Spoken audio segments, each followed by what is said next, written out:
ఏర్పాటు చేసుకొని బియ్యం పోసి దాని మీద బంగారుతో కానీ వెండితో కానీ ఇత్తడితో కానీ రాగితో కానీ లేదా రాగి కలశాన్నైనా లేదా బొత్తిగా పేదవారైనచో మట్టి కలశాన్నైనా ప్రతిష్ఠించుకునవలెను.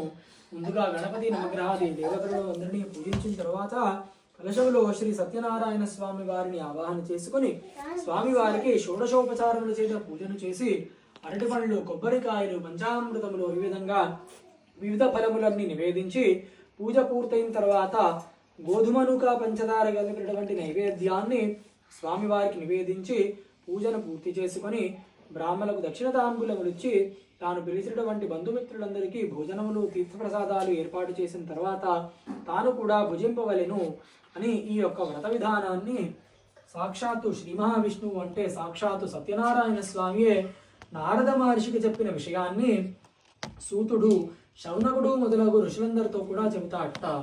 ఈ యొక్క వ్రతములో ఏమి లోపించినను పర్వాలేదు కానీ భక్తి లోపించకూడదు అని నారాయణుడు నారద మహర్షికి చెప్పిన విషయాన్ని కూడా సూతుల వారు మిగతా మునీశ్వరులందరితో చెబుతారట.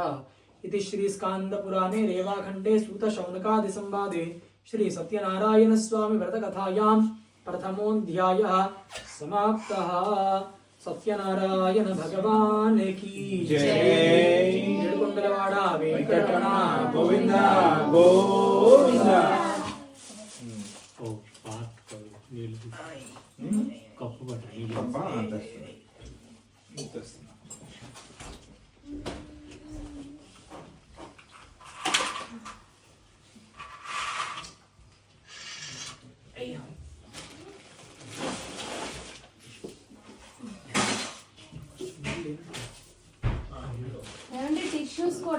టిష్యూస్ ఇక్కడే ఉన్నాయి. టిష్యూస్ అక్కడే ఉన్నాయి. ఇదిగో అందరూ సైలెంట్ గా ఉండాలి, జేజ కథ వినాలి. Okay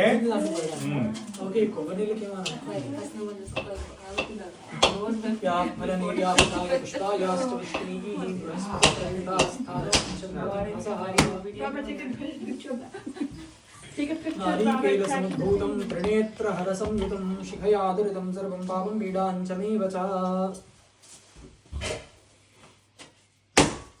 Wait. Did you take a picture of that? Recording.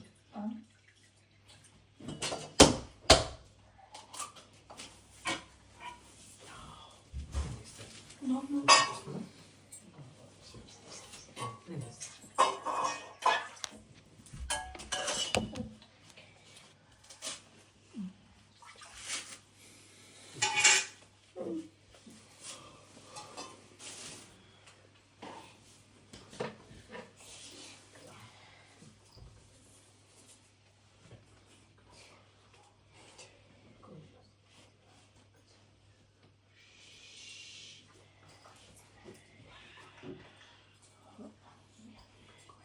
देवानीं समर्पयामि, उत्तराभूषणं समर्पयामि, स्तपादो प्रक्षालयामि, शुद्धाचमनीं समर्पयामि.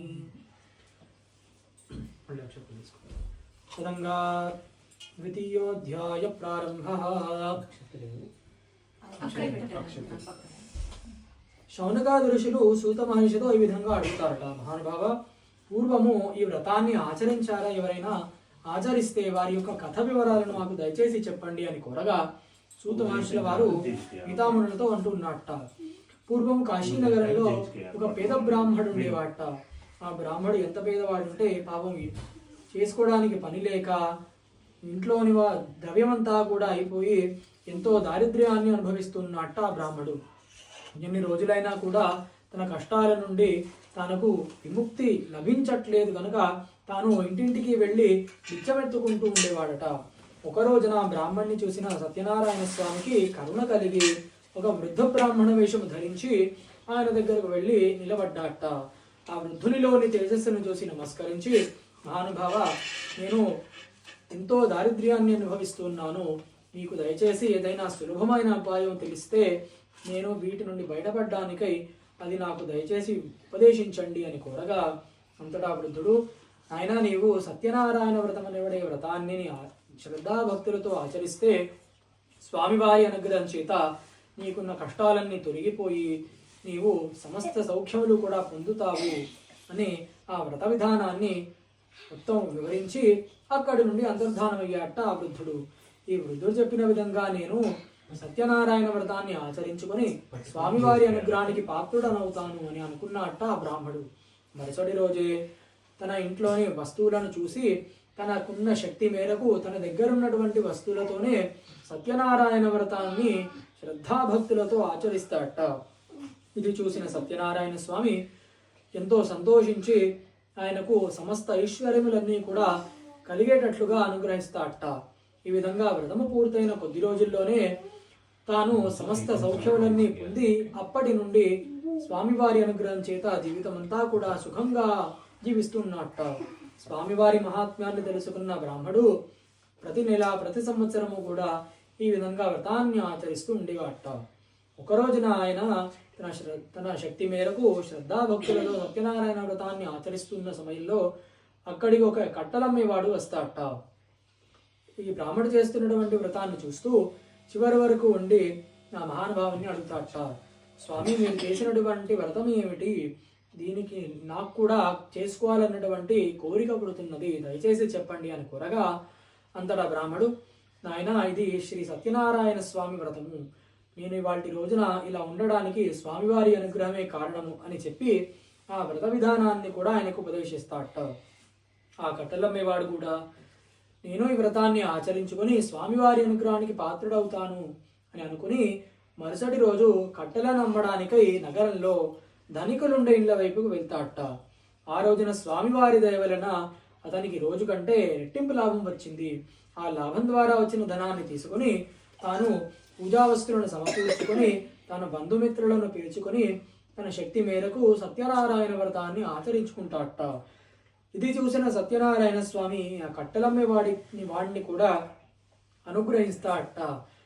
ఈ విధంగా కట్టెలమ్మేవాడు కూడా స్వామివారి అనుగ్రహం చేత సమస్త ఐశ్వర్యాలన్నీ పొంది చివరి వరకు సుఖ సంతోషాలతో జీవిస్తూ చివరకు మోక్షాన్ని కూడా పొందాడని సూతుడు శౌనకుడు మొదలగు ఋషులందరితో కూడా చెబుతాడట.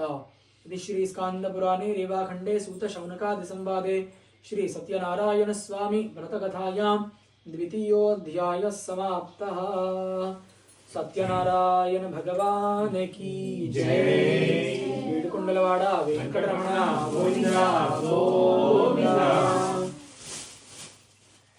ఆపద మొక్కలవాడ అనాథ రక్షక గోవిందా గోవిందా. అందరూ గోవింద చెప్పండి. గోవిందా గోవిందా. అది గుడ్.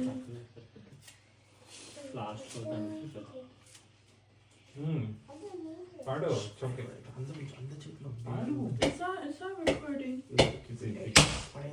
ఫలనేర్యాఫలాయ పుష్పాయాశ్చ పుష్పినీః బృహస్పతి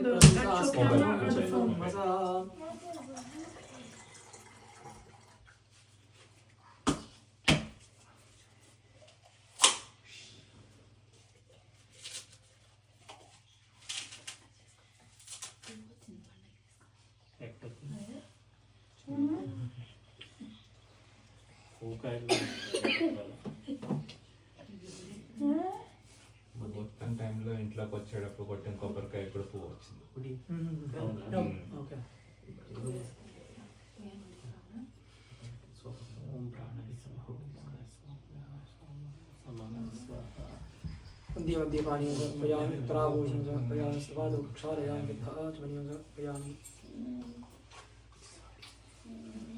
తదంగా తృతీయోధ్యాయ ప్రారంభః. శౌనకాది ఋషులకు సూత మహర్షి ఇంకొక కథను చెబుతున్నట్ట. పూర్వము ఉల్కాముకుడు అనబడే మహారాజు ఉండేవాడట. ఆ మహారాజు ప్రతిదినము దేవాలయానికి వెళ్ళి దైవ దర్శనం చేసుకుని బ్రాహ్మణులకు దక్షిణతాంబూలం ఇస్తూ తన ప్రజలందరినీ కూడా కన్నబిడ్డల వలె పాలిస్తూ ఉండేవాడట. ఒక రోజున మహారాజు తన రాజ్యంలోనే భద్రశీలా నదీ తీరంలో కూర్చుని తన భార్యా సహితుడై సత్యనారాయణ వ్రతాన్ని ఆచరిస్తున్నట్ట. అదే సమయంలో అక్కడికి సాధు అనబడే ఒక వైశ్యుడు వస్తాడట. మహారాజు చేస్తున్నటువంటి వ్రతాన్ని చూస్తూ చివరి వరకు ఉండి తీర్థప్రసాదాలు తీసుకొని మహారాజుని అడుగుతాడట. మహారాజు గారు, మీరు ఆచరించినటువంటి వ్రతం ఏమిటి? దీనివల్ల కలిగే ఫలితం ఏమిటి? దయచేసి నాకు చెప్పండి అని అనగా అంతటా మహారాజు, సాధు నాకు పుత్ర సంతానం కావాలన్న కోరికతో నేను సత్యనారాయణ వ్రతం అనబడే వ్రతాన్ని నేను ఆచరించాను. ఇది సంతానప్రదమైనటువంటి వ్రతము అని ఆ వ్రతము గురించినటువంటి వివరాలన్నీ చెప్పి ఆయనకు సెలవిచ్చాట. ఈ సాధువు కూడా మనసులో స్వామివారిని తలుచుకుంటూ తన ఇంటికి వెళ్ళి లీలావతితో అంటాడట, లీలావతి, మనకు సంతానం లేదు కనుక స్వామివారి అనుగ్రహం చేత మనకు సంతానం కలిగితే మనము ఈ వ్రతాన్ని ఆచరించుకుందాంలే అని అనగా వారిద్దరు కూడా స్వామివారి వ్రతాన్ని ఆచరిద్దామని సంకల్పించుకుంటారట. కొన్ని రోజులైన తర్వాత లీలావతి గర్భవతి అయి ఒక అందమైన బాలికకు జన్మనిస్తుందట. అయితే లీలావతి ఒక రోజున తన భర్తతో అంటుంది, ఏమండి, సంతానం కలిగిన తర్వాత